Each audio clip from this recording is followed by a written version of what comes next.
Kwa bana Hatim. Hili vuguvugu umelisikia na umelifuatilia. Kocha hapa sasa hivi anaonekana bado yupo na Young Africans. Tumesikia mawazo mbalimbali ya makocha, wachezaji, kitu mwingine mashabiki ambao wao ndo wanaamini na sisi pia tunaamini wana nguvu kubwa kwa kweli. Hususan kwa hivi vilabu ambavyo havimilikiwi na watu binafsi. Yaani vilabu vya wanachama.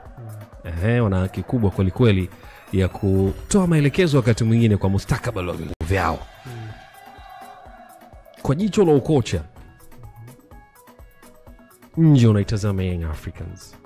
Kwa asilimia ngapi unatamani kumuona Folz akiendelea kubaki Yanga na kwa nini? Kwa zaidi ya 80%. Okay. Kwa sababu kwa mwenendo ambao Yanga wamekuwa nao mpaka sasa, kwanza sio mwenendo mbaya in terms of kitu cha msingi ambacho ni kupata matokeo. Sio mwenendo mbaya kwa mwalimu ambaye ni mpya. Timu imekwenda kwenye michezo yote ya kiushindani mpaka sasa hivi ikiwa haijaruhusu goli.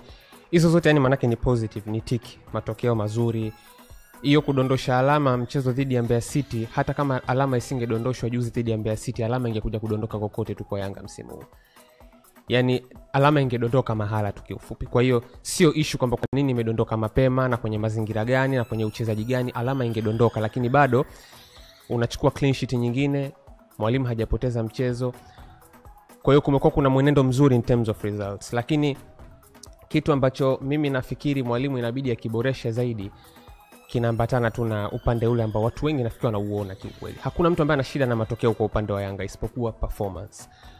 Performance ya Yanga inatakiwa iboreshwe, lakini ni kupitia baadhi ya vitu ambavyo mimi naamini vikipatikana au vikitafutiwa suluhisho mapema, sidhani kama hali ya Folz inaweza ikawa mbaya sana nafikiri. Kitu kikubwa ambacho mimi nakitazama, najua kuna upande wa kiufundi ambao tushauzungumza, lakini kwa mtazamo wangu mimi Ahmed, ili ufundi wa Folz uingie vizuri kwenye kikosi na rhythm ya timu ipatikane, ni lazima apate mseto wa wachezaji ambao watakuwa na muendelezo wa kuanza kwa pamoja kwa haraka kwenye kikosi.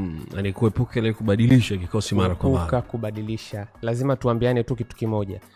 Kufanya mabadiliko makubwa ya kikosi mara kwa mara kunakosesha team rhythm ya kiuchezaji. Kwa sababu leo unacheza na huyu, kesho unacheza na huyu. Huyu ni tofauti na yule. Ina maana kasi ya mchezo inaweza ikawa tofauti, rhythm yenu ya kucheza inaweza ikawa tofauti, mnaanza kutafuta adaptation na chemistry wakati mechi inaendelea, hamjapata mazoeano. Na hichi ambacho sasa hivi watu wanakiona kutoka kwa Folz ndani ya Yanga kimekuwa ni kitu ambacho tangu huko alikofundisha vilabu vilivyopita amekuwa na mwenendo huu. Yani huko Amazulu alipopita, Bechem United, Horoya, kote amekuwa na mwenendo wa kufanya sana rotation, kwa sababu kwa mfano kama katika klabu ya Amazulu ambako alidumu kwenye mechi 6, hakushinda mechi, alitoka sare mechi 5 akafungwa mechi 1. Ndani ya mechi 6 alikuwa shatumia wachezaji 26. Wachezaji 26 Ahmed ndani ya mechi 6 ni wengi sana.